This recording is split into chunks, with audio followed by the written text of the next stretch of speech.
कैसे हो दोस्तों। उम्मीद है आप सब लोग खैरियत से होंगे। मेरे दोस्त को यूके जाने का बहुत शौक था।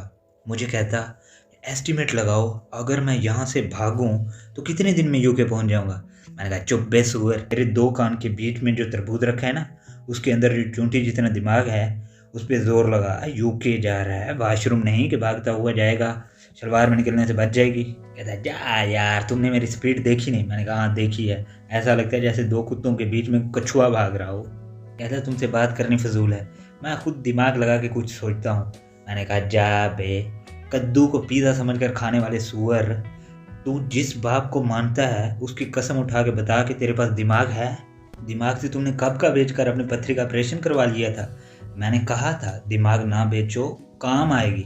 तुमने सुल्तान राही की तरह डायलॉग मार के बोला था कि जिस चीज़ की हमें ज़रूरत ना हो वो हम अपने पास रखना अपनी शान के खिलाफ तौहीन समझते हैं। अब भुगतो। कहता है यार तेरे में एटीट्यूड है। मैं बोला एटीट्यूड नहीं है, बस सीधे मुंह किसी से बात करने का दिल नहीं करता। मैं बोला ये जो तू कुत्तों की तरह भौंकता है ना, एक दिन कुत्तों ने इकट्ठे होकर तुझे माँ बहन की गालियाँ दे देकर तेरी 7 नस्लें चट कर देनी है। कहता क्यों। मैं बोला अल्लाह के बंदे, तेरी वजह से कुत्तों का जानवर यूनियन में थू थू ही पड़ी है, वो किसी को मुंह दिखाने लायक नहीं रहे। जानवरों के स्टॉक मार्केट में कुत्तों की वैल्यू ऊपर नहीं जा रही। जानवर कुत्ते बेचारों को देखकर हंसते हैं, बोलते हैं दुनिया का फजूल और जलील तरीन इंसान इनकी तरह भौंकता है तो सोचो इनकी वैल्यू क्या होगी। एक बादशाह की 2 बीवियाँ थी, वो जंग पर जा रहा था। उसने अपनी दोनों बीवियों को एक कमरे में बंद करके बाहर से ताला लगा दिया और चाबियां वजीर को दे दी। कहता कि अगर मैं 3 दिन तक वापस ना आया ना तो ताला खोल के मेरी बीवियों से तुम शादी कर लेना, वो तुम्हारी हो जाएंगी। बादशाह ने अभी कुछ ही सफ़र तय किया था। बादशाह ने पीछे मुड़कर देखा, क्या देखता है कि आसमान तक मट्टी की गर्दिश है। कोई बंदा घोड़े को राकेट बनाकर उसकी चीखें निकलवाता हुआ तूफान की तरह आ रहा है। वो बादशाह का वजीर था। बादशाह ने कहा अल्लाह खैर करे, अब क्या हो गया। वजीर आकर कहता बादशाह सलामत, आप तो मुझे गलत चाबियां दे आए, वो चाबियां ताले को नहीं लगती। बादशाह ने कहा कि जंग को छोड़ो, पहले इसकी गांड में सीखें डालो, इसका तो बारबेक्यू बनाएं।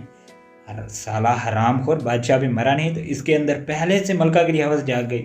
और क्या, वजीर साहब दीवार में चुन दिए गए। और करो हरामखोरियां साले हवस के पुजारी, तुम्हारा तो इलाज ही यही था। शेख साहब की एक गर्लफ्रेंड थी, तो शेख साहब के गले में सोने की हार थी। हार देखकर गर्लफ्रेंड में गोल्ड डिगर वाली फीलिंग जाग गई भाई।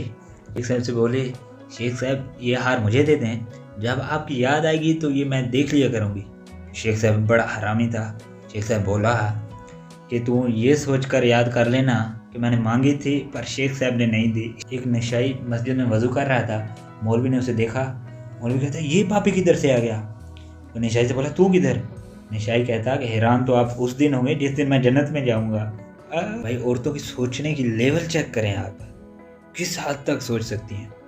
एक औरत ने कहा बहन आपने नई बात सुनी है। वो कहती क्या। वो कहती अपने गांव के चौधरी साहब तो कोमा में चले गए। दूसरी औरत कहती हाँ बहन, जिसके पास ज़्यादा पैसा हो वो कहीं भी जा सकता है। लानत लानत तहाड़ी सोचते। एक दिन ना होंडा सिविक, करोला और लैंड क्रूजर वाले बैठे थे अपनी गाड़ियाँ खड़ी करके, तो चाय पी रहे थे। तो एक मेहरान वाला भी आ गया, वो भी उनके साथ चाय पीने लग गया। वो आपस में बात कर रहे थे। ये मेहरान वाला बेचारा पता नहीं कितने मुश्किल हालात में ज़िंदगी गुजार रहा होगा। पता नहीं कहाँ से बेचारे ने गांठ मरवा के ये मेहरान लिए। मेहरान वाला पास में बैठा कहता ये साले बात बात पे मेरे ही ले रहे हैं। वो उठा कहता भाई साहब मैंने ये मेहरान तो बस हाथ सीधी करने के लिए ली है, करोला तो अभी लेनी है। जब भैया मेरी वीडियो पसंद आई तो उसको लाइक सब्सक्राइब और बेल आइकन को दबाएं, जो भी मैं वीडियो डालूँ आपको नोटिफिकेशन मिलती रहे। खुदा हाफ़िज़, दुआ में याद रखना।